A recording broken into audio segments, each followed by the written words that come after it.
오늘 우리에게 주신 하나님의 말씀 누가복음 22장 39절부터 42절까지 말씀입니다. 예수께서 나가사 습관을 따라 감람산에 가심에 제자들도 따라갔더니 그곳에 이르러 그들에게 이르시되 유혹에 빠지지 않게 기도하라 하시고 그들을 떠나 돌 던질 만큼 가서 무릎을 꿇고 기도하여 42절 말씀 함께 합독합니다. 이르시되 아버지여, 만일 아버지의 뜻이거든 이 잔을 내게서 옮기시옵소서. 그러나 내 원대로 마시옵고 아버지의 원대로 되기를 원하나이다 하시니. 아멘. 하나님의 말씀입니다.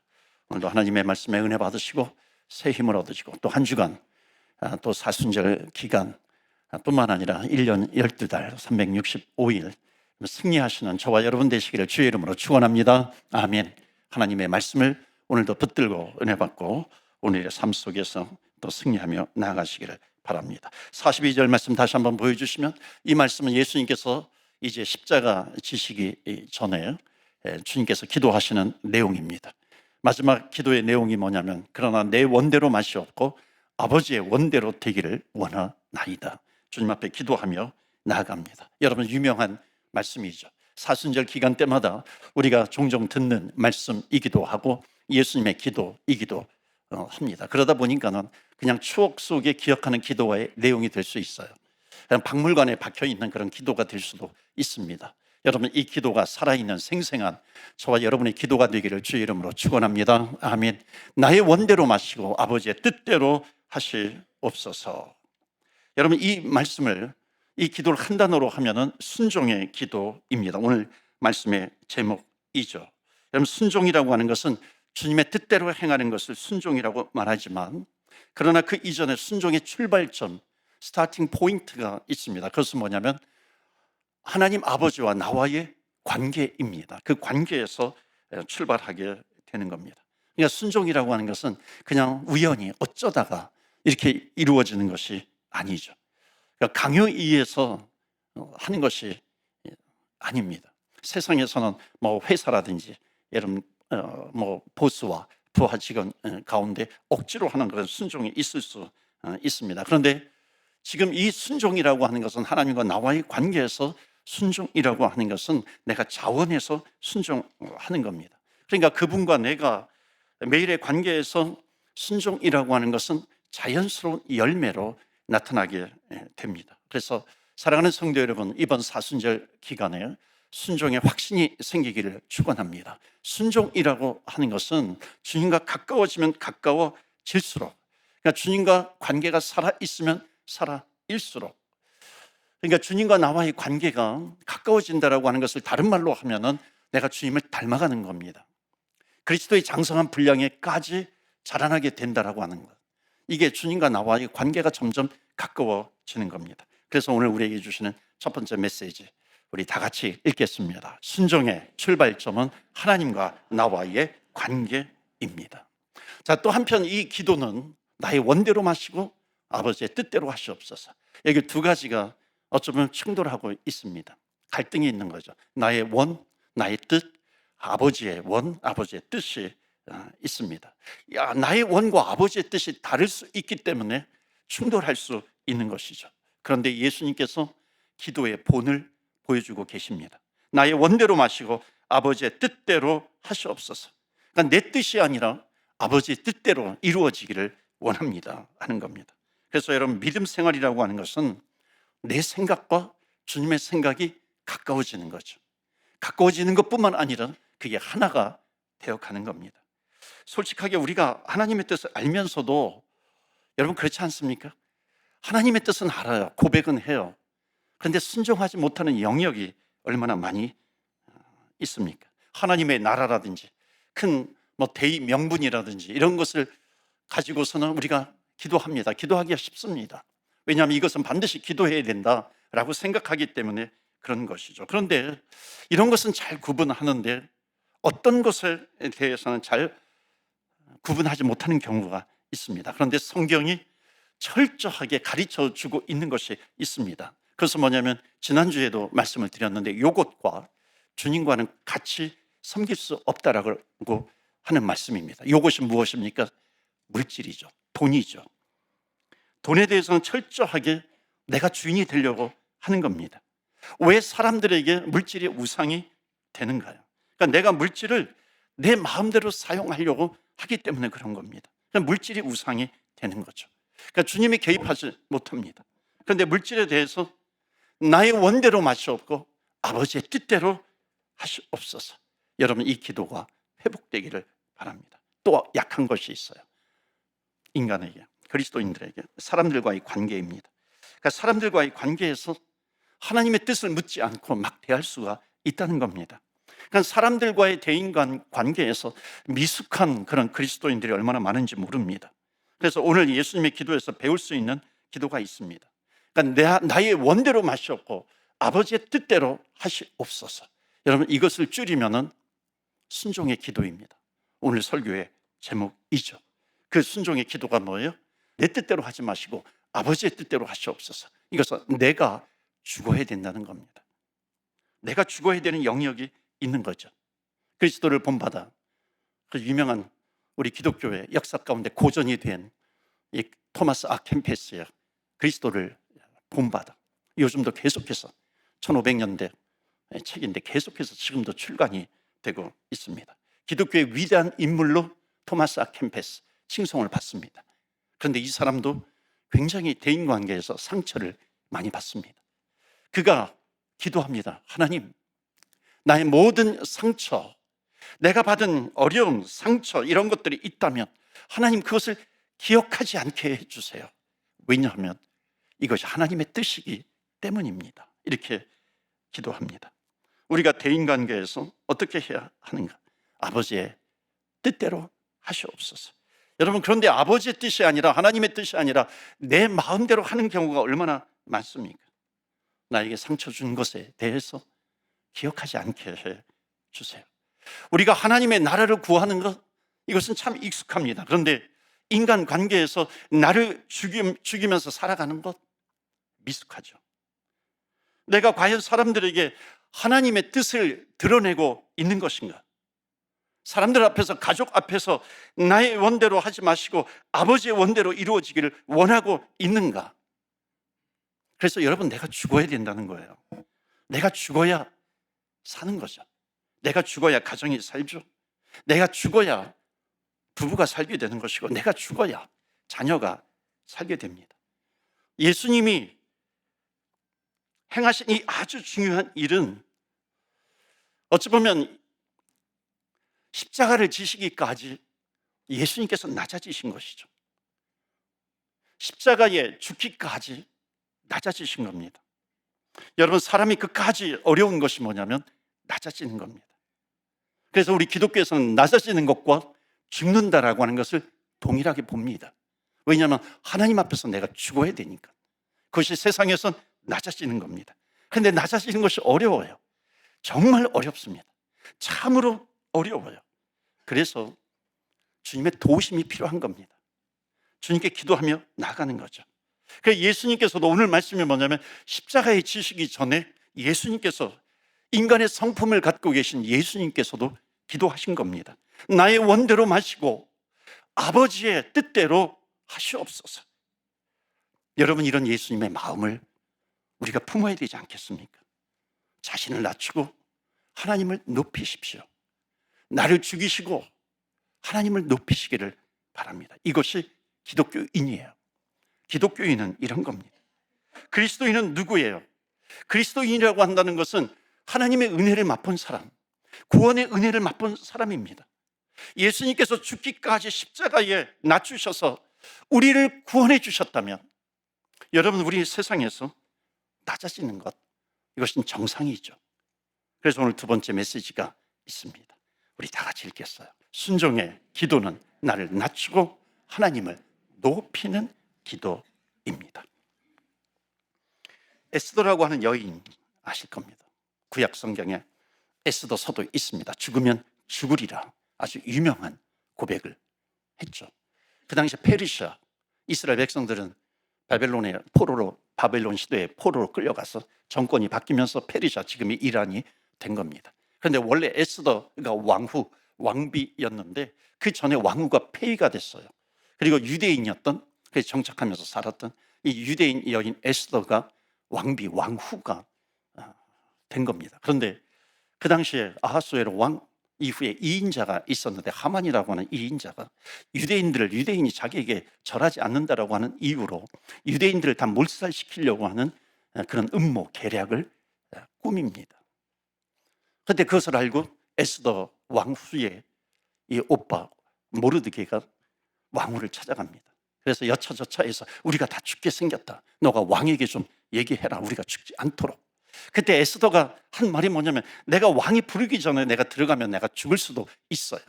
그때 모르드게가 아주 유명한 말을 합니다. 너가 지금 왕후의 자리에 있는 것이 바로 이때를 위함이 아닌가.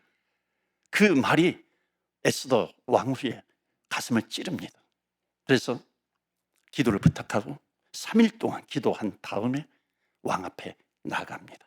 그때 했던 에스더의 고백이 내가 죽으면 죽으리이다. 낮아지는 기도죠. 3일 동안 기도하고 왕 앞에 나갑니다. 결국 유대인 이 백성들이 다 살아나게 됩니다. 말씀드리고 싶은 것이 있어요. 며칠 동안 기도했습니까? 3일 동안 기도했잖아요. 여러분, 저와 여러분에게 내가 죽는 그런 3일이 있기를 축원합니다. 이 3일은 내가 죽는 기간이에요. 예수님께서 나의 원대로 마시고 아버지의 뜻대로 하시옵소서 기도한 다음에 십자가에 죽으십니다. 그래서 3일 동안 무덤 속에 갇혀 있어요. 3일 후에 하나님께서 그를 올리십니다. 살리셔요. 영광 중에 살리십니다. 내가 죽는 3일이 있다면 하나님께서 반드시 우리를 살려주실 줄로 믿습니다. 성경에 보면은 여러 인물들 가운데 내가 죽는 3일이 있었더라고요. 내가 순종하며 죽는 3일이죠. 아브라함에게 죽는 3일이 있었습니다. 이삭을 바치라 했을 때에 3일 길을 갑니다.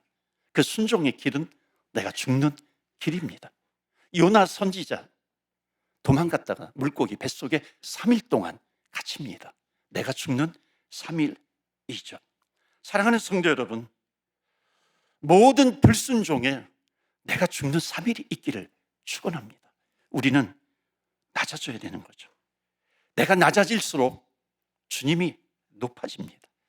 한 영혼을 살리기 위해서 낮아지시기를 바랍니다. 여러분, 둘의 싸움에서 지난번에도 말씀을 드렸지만 둘 중에 한 사람만 낮아지면 됩니다. 둘 다 낮아질 필요가 없는 것이죠. 왜 부딪혀요? 왜 싸웁니까? 둘 다 낮아지지 못하기 때문에 그렇습니다. 상대방을 욕할 거 없죠. 이건 인간의 모든 세상에 다 적용이 되는 그런 부분입니다. 그러니까 사람과의 관계, 성도와의 관계, 부부와의 관계 속에서 낮아져야 됩니다. 여러분, 전쟁이라고 하는 것이 뭐예요? 전쟁이라고 하는 것도 둘 중에 한 나라만 낮아지면 해결이 됩니다. 낮아지지 못하는 거죠. 여러분, 어떤 현장에서도 나를 낮추시고 하나님을 높이시는 저와 여러분 되시기를 주의 이름으로 축원합니다. 아멘. 내가 낮아져야 돼요. 내가 죽어야 한다는 겁니다. 특별히 자녀와의 관계에서도 여러분 낮아지기를 바랍니다. 죽기를 바랍니다. 몇 가지를 좀 말씀드릴게요. 제가 말씀을 준비하는 가운데 지난주에 청소년 유스 코스타가 밴쿠버에서 있었습니다. 그때 이제 소식들을 듣고 이러면서 하나님께서 이 말씀을 좀 나누라고 좀 말씀을 주셔서 오늘 좀 나누려고 합니다. 여러분, 세상의 모든 부모는 내가 좋은 부모가 되어야 되겠다 이렇게 다 생각을 합니다. 근데 이게 다 좋은 건데, 문제는 뭐냐면 거기에 내 욕심이 들어가는 겁니다. 좋은 부모가 되는 건 너무나도 좋은 거잖아요. 그런데 문제는 좋은 부모의 가치 기준이 너무나도 세상적이에요. 세상적인 가치 기준이 자리 잡고 있습니다. 그러니까 말과 내 고백은 하나님의 뜻이에요. 주님의 뜻인데 속 마음은 내 뜻인 게 너무나도 많습니다. 얼마나 그것을 그럴싸하게 얼마나 잘 감추는지 모릅니다. 세상적인 가치를 내려놓으셔야 됩니다. 그러니까 세상적인 가치관, 이것을 내려놓을 때까지 부모에게 평안이라고 하는 단어는요 절대로 오지 않습니다. 기도해도 걱정이 앞섭니다. 왜 그런지 아세요? 나의 원대로 마시고 아버지의 뜻대로 하시옵소서, 이 기도가 되어야 되는데 하나님께서 원하시는 기도가 아니라 내 뜻이 들어가기 때문입니다. 그러니까 하나님이 원하시는 그런 자녀로 키우겠다 이것이 아니라 내가 원하는 자녀로 키우겠다, 이런 생각이 들어가는 거죠. 그래서 우리가 기도하잖아요. 부모들이 기도하잖아요. 하나님, 우리 아이 공부도 잘하게 하시고 건강하게 하시고 또 뭐 좋은 학교, 좋은 대학도 가게 하시고 또 좋은 직장도 얻게 하시고 결혼도 잘하게 하시고 돈도 많이 벌게 해 주세요. 하여튼 뭐든지 우리 자녀 잘하게 해 주세요. 뭐든지 잘하게 해 주세요. 그런데 여러분, 그런 사람 이 세상에 단 한 사람도 없다는 겁니다. 여러분, 뭐가 하나 있잖아요. 반드시 뭐가 없습니다. 하나님은 절대로 다 주지 않으세요. 부족하게 만드십니다. 이게 하나님의 계획이에요. 왜냐하면 그 부족한 것을 통해서 너 나에게 나와야 돼, 나에게 나와야 돼요. 주님의 도우심을 구하게 하시는 하나님의 계획이죠. 하나님의 일하심이라고 하는 겁니다. 그래서 부모가 그 아이와 서로 사랑하면서도 한편으로는 가장 큰 아픔을 주는 그런 관계가 됩니다. 그 이유가 있어요. 크게 두 가지 이유입니다. 그것은 뭐냐면 자녀를 늘 비교하기 때문에 그렇습니다. 누구와 누구를 비교합니다. 비교한다라고 하는 것은 누구 한 명을 살리는 건데, 비교하게 되면은 다 죽어버리게 되는 겁니다. 하나님과 나의 관계는 뭔지 아세요? 비교가 아니죠. 하나님과 나와의 관계라고 하는 것, 전적으로 하나님의 자녀라고 하는 것, 하나님의 뜻이 임하게 되는 겁니다. 비교하면 다 죽게 되어 있어요. 또 하나가 뭐냐면은 결과를 가지고 말하기 때문입니다. 몇 점이야? 이건 결과입니다. 어느 학교 갔어? 이거는 결과입니다. 그런데 그 결과가 있기까지 뭐가 있냐면 프로세싱, 과정이라고 하는 것이 있습니다. 근데 과정을 무시해버려요. 절대 만족하지 못합니다. 그러니까 아이와 나 사이에 결과를 가지고 대화를 하면요, 문제가 뭔지 아세요? 아이들도 결론적으로 결과를 내립니다. 아, 부모님과는 대화할 상대가 되지 못하는구나, 이렇게 생각을 하죠. 그냥 표현은 이렇게 리얼하게 하지 않아요. 그런데 심리적으로 그런 마음이 생기는 겁니다. 형식적인 대화는 합니다. 형식적인 안부 이런 거 묻습니다. 그런데 그 마음을 나누는 진솔한 대화가 단절이 됩니다. 이게 한순간에 생기는 게 아니라 어릴 때부터 쌓이게 되는 겁니다. 그래서 결과를 가지고 말하지 말아야죠. 비교하면서 얘기하지 말아야 되는 겁니다. 경험이 앞서면 안 되는 것이고, 우리가 붙들어야 될 것은 뭡니까? 자녀를 향하신 하나님의 뜻이에요. 자녀를 향하신 나의 원대로 마시고 아버지의 뜻대로 하시옵소서. 여러분, 이 기도가 우리의 기도가 되어야 한다는 겁니다. 또 있어요. 그렇기 때문에 부모는 살아가면 살아갈수록 내가 자녀를 키우는 데 있어서 한계를 느낍니다. 그렇죠? 내 힘으로는 이 아이를 키우지 못한다라고 하는 것, 여러분, 이것을 인정해야 됩니다. 하나님께서 왜 우리에게 자녀를 주셨을까요? 물론 번성이라고 하는 그런 축복도 주셨지만은 자녀를 통해서 깨닫게 하시는 것이 있어요. 그것은 뭐냐면, 아, 나에게 한계가 있구나 라고 하는 것을 깨닫게 하시는 겁니다. 다른 것은 내 마음대로 좀 되지만 아이들은 내 마음대로 안 됩니다. 이 세상에서 성공하고 출세하고 권력을 가지고 있는 사람들도요, 여러분 아시잖아요. 내 자녀는 내 마음대로 되지 않습니다. 어떤 성도님이 기도 제목을 가지고 왔어요. 목사님, 애가 정말 말 안 들어요. 이게 당연한 거죠. 여러분, 애가 말 잘 들으면 어떻게 하겠습니까? 애가 말 잘 들으면 그게 애입니까? 그건 이상한 거죠. 아이들은 아이들은 좀 삐딱하게 나가야 되잖아요. 중학생인데 말을 잘 들어요? 이거 체크해 보셔야 합니다. 부모가 뭐라고 얘기하냐면, 그거 싫어, 내가 왜 해? 아빠 좀 나가주세요. 어찌 보면 이건 당연한 겁니다. 건강할 수 있어요. 청소년이 그런 거 아니겠어요? 이스코스타에도 청소년이 참여했는데, 청소년의 특권이 뭐예요? 반항하는 것 아닙니까? 여러분, 그렇게 인생을 살아도 고작 4, 5년, 6년 그 정도밖에 되지 않습니다. 애가 말을 안 들어요. 애가 큰일 났어요. 말을 안 들어요. 여러분, 절대 걱정하지 마십시오. 걱정할 필요가 없습니다. 여러분, 아이 말 잘 듣는다고 자랑하고 다니는 부모님, 여러분 얼마나 무지한지 아세요? 아이가 얼마나 자기 생각이 없으면 부모님 하라는 대로만 하겠어요. 그러니까 자기 생각이 있어야지. 그러니까 자기 생각이 있는 것이 얼마나 감사한지 모릅니다. 공부해라. 싫어, 나 하네. 나는 따로 할 게 있어. 여러분, 어찌 보면 제대로 잘하고 있는 겁니다. 우리 부목사님 가운데서도 자녀가 뭘 잘못했는지 아주 손을 들고서 벌을 서고 있습니다. 제가 모른 체 하고서 이렇게 지나갔지만 속으로 야, 저는 크게 될 놈이다. 저는 크게 될 놈이다. 그렇게 생각을 한 적도 있었습니다. 나의 원대로 마시고 아버지의 뜻대로 하시옵소서. 여러분, 믿음만 심어주면 돼요. 신앙을 심어주면 되는 겁니다. 그러니까 하나님의 뜻만 심어주면요, 사람은, 인간은 기본 이상 다 하게 되어 있습니다. 왜냐하면 하나님께서 그렇게 창조하셨어요. 부모님의 욕심이 들어가니까 해결이 안 되죠. 정말 몰라요. 지금 애가 괜찮다? 맘 놓지 마십시오. 믿음이 없고 하나님의 뜻을 무시하면 어떻게 될지 모르는 게 우리 인간의 모습입니다. 지난번에도 제가 금요일에 했던 거예요. 간증으로 한번 했는데요. 저는 초등학교 때 6학년 때부터 새벽기도 나갔습니다. 그리고 중학교 3학년 때 철학기도 하다가 눈물을 흘리면서 방언을 받았어요. 어찌 보면 그 이후로 계속 잘 나가는 것 같았어요. 그런데 고등학교 3학년 때, 고등학교 때 정말 화끈하게 미련 없이 제가 방황을 했습니다. 후회 없이 방황을 한 거죠. 학력고사 앞두고 기타 메고 제가 방황하면서, 기타를 메고서 가출했던 사람 여러분 있을까요? 이 세상에 얼마나 있을까요? 그것도 시험 바로 앞두고요. 세상적인 가치 기준으로 보면은 정말 아슬아슬한 그런 인생을 살아갔습니다. 제가 방황하면서도 그런데 감사한 것이 한 가지 있어요. 가출을 하면서도, 가출하고 돌아왔는데 부모님이 별로 말씀을 안 하시는 겁니다. 그래서 뭔가 혼을 내고 회초리라도 들면 편하게 잠을 잘 수 있는데 아무 말씀 안 하시는 거예요. 그러니까 너무나도 불안한 겁니다.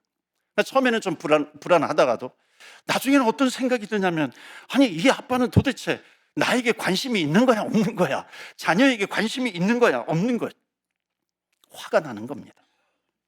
나중에 알았죠.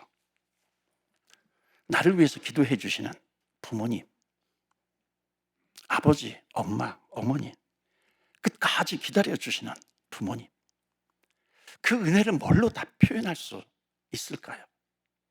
여러분, 자녀들에 대해서 절대로 실망하지 마십시오. 대신에 예수님처럼 나를 낮추고 나를 죽이고 기도하는 겁니다. 하나님을 높이시는 겁니다. 내 뜻이 아니라 아버지의 뜻대로 이루어 주시옵소서.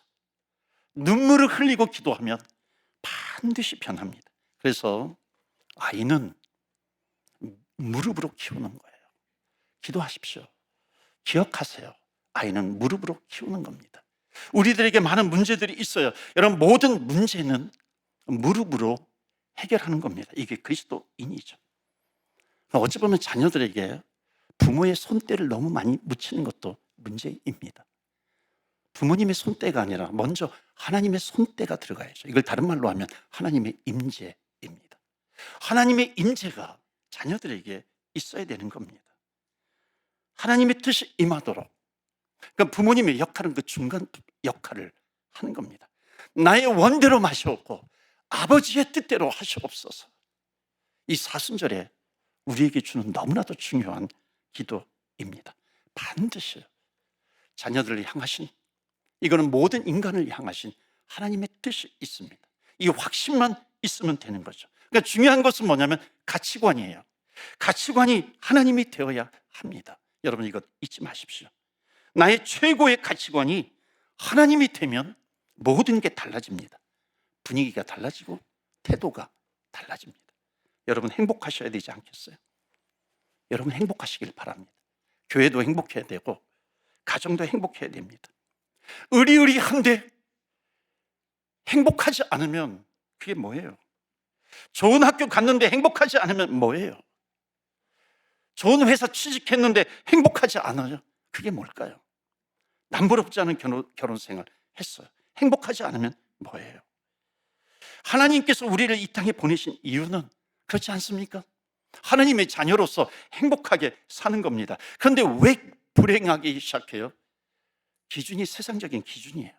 너무나도 세상적인 기준입니다. 그것을 빼내야 된다는 거예요. 이 세상적인 가치관.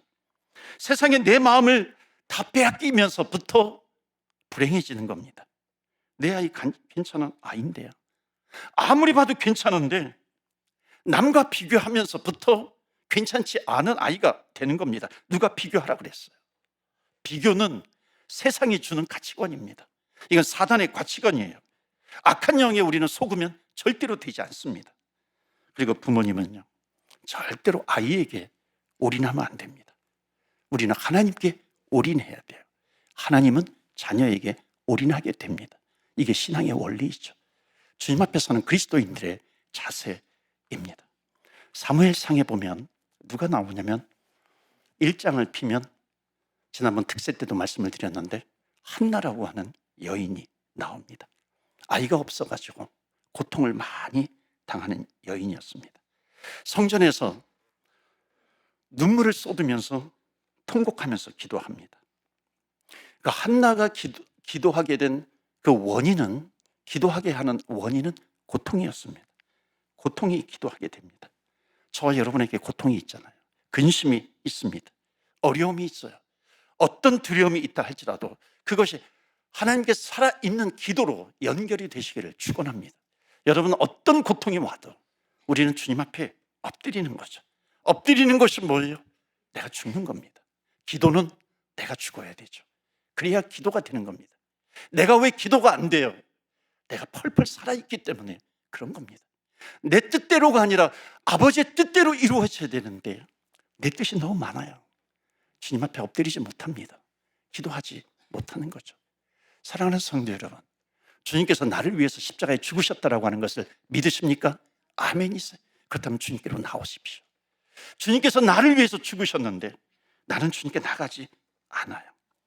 고통 때문에 주님께 나오면 그 사람은 반드시 승리합니다. 이런 승리를 누리시는 사순절이 되시기를 바랍니다. 그래서 한나라고 하는 여인에게 사무엘이라고 하는 걸출한 인물을 하나님께서 주십니다. 자, 그리고 한나는 하나님께 그 아들 사무엘을 드리기로 합니다. 24절 보실까요? 사무엘상 1장 24절 말씀 보시면 젖되기까지 기다리다가 이제 그렇게 합니다. 24절 보시면 다 같이 읽어요. 시작. 젖을 뗀 후에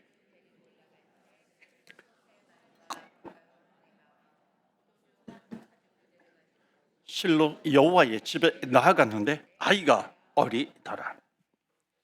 젖을 뗄 정도니까 뭐 한 몇 살 되는지 모르겠어요. 2살인지 3살인지. 저는 뭐 4살까지 젖을 먹었다고 뭐 어머니가 얘기를 하시던데요. 이 구절을 읽을 때마다요, 마음이 아프더라고요. 하나님께로 드리기로 한 약속한 이 아들, 성전에 두고 와야 되잖아요. 성전에 두고 오는 그런 날이, 그 시간이 점점 다가오는 겁니다. 헤어지는 시간이죠. 그럼 보세요. 어머니가 얼마나 감정적으로 힘든 시간일까요? 기러기 가족들은 좀 알 수 있을까요? 헤어져 보았으니까. 어머니가 아들을 끝까지 데리고 살고 싶었던 그런 욕심, 욕구 얼마나 많았을까요? 그런데 두고 와요. 26절 보실까요? 한나가 이르되 내 주여 당신의 사심으로 맹세하나이다. 나는 여기서 내 주 당신 곁에 서서 여호와께 기도하던 여자라. 당신 곁에 서서 기도하던 여자라. 3, 4년 전에 성전에서 하나님께 기도하던 여자. 여러분, 이게 정말 굉장한 말씀입니다. 무서운 말이에요. 27절에 이 아이를 위하여 내가 기도하였더니 내가 구하여 기도한 바를 여호와께서 내게 허락하신지라. 28절 말씀 우리 다 같이 읽어요. 시작. 그러므로 나도 그를 여호와께 드리되 그의 평생을 여호와께 드리나이다 하고 그가 거기서 여호와께 경배하니라. 아멘. 그의 평생을 여호와께 드리나이다. 여러분, 얼마나 멋진 결단입니까? 나누고 싶은 것이 있어요.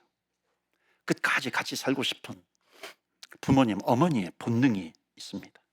그 본능, 감정적인 본능을 넘어서 하나님께 드리고 있는 겁니다.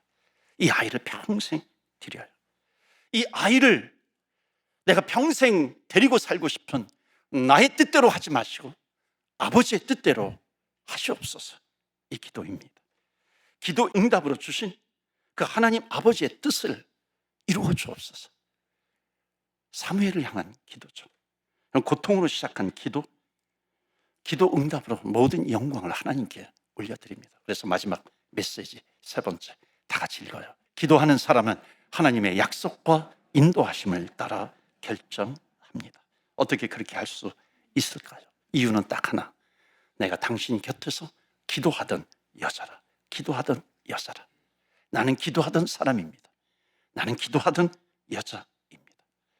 여러분에게 이런 고백이 있기를 바랍니다. 한번 따라서 해보실까요? 나는 하나님께 기도하던 사람이다. 나는 하나님께 기도하는 사람입니다. 오늘 본문의 말씀 누가복음 22장 42절까지 읽었는데요. 그 뒤에 나와 있는 말씀 한번 읽을까요? 43절입니다. 천사가 하늘로부터 예수께 나타나 힘을 더하더라. 이 44절 말씀 다 같이 읽습니다. 시작. 예수께서 힘쓰고 애써 더욱 간절히 기도하시니 땀이 땅에 떨어지는 핏방울 같이 되더라. 아멘. 기도할 때 힘을 얻습니다. 여러분, 믿음으로 힘을 얻고 기도하시면서 나가십시오. 여러분, 얼마나 문제들이 많습니까? 기억하세요. 문제는 많아도 답은 하나입니다. 오직 예수 그리스도, 오직 예수님. 그 주님께서 지금도 하늘 보좌 우편에서 우리를 향해서 중보하십니다. 우리는 이 사순절 기간에 주님께서 나를 위해서 기도하신다라고 하는 것, 이것을 잊지 마시고, 내가 주님 앞에 순종하지 못하는 그런 영역은 무엇이 있는가? 나의 원대로 마시옵고 아버지의 원대로 하시옵소서. 이 기도가 사순절의 기도를 넘어서 저와 여러분의 평생의 기도가 되기를 주 예수 그리스도 이름으로 축원합니다. 아멘. 하나님, 내 원대로가 아니라 아버지 원대로 하시옵소서. 여러분, 이것은 순종의 기도입니다. 이 시간에 기도할 때 내가 주님 앞에 기도하지 않는 내 마음대로 하는 그런 내 인생의 영역은 없는가 돌아보는 이 시간 되기를 바랍니다. 의도적으로 습관적으로 내가 나를 지배하는 것은 없는가? 하나님, 사순절 이 기간에 이 부분이 주님 앞에 굴복되게 하여 주시옵시고, 모든 사람이 상황마다 다릅니다. 습관이 다 다르죠. 그렇지만 우리의 기도는 동일합니다. 성령님, 나를 깨워 주시옵소서. 오늘도 붙들고 기도할 제목을 하나님 보여주옵소서. 특별히 오늘 하나님 앞에서 다 개인적으로 기도합니다. 이 시간에 하나님, 나의 가장 연약한 부분을 보게 하여 주시고 그것이 나의 뜻대로가 아니라 아버지의 뜻대로 되게 하여 주옵소서. 참된 순종의 길을 가기를 원합니다. 우리 같이 기도하겠습니다.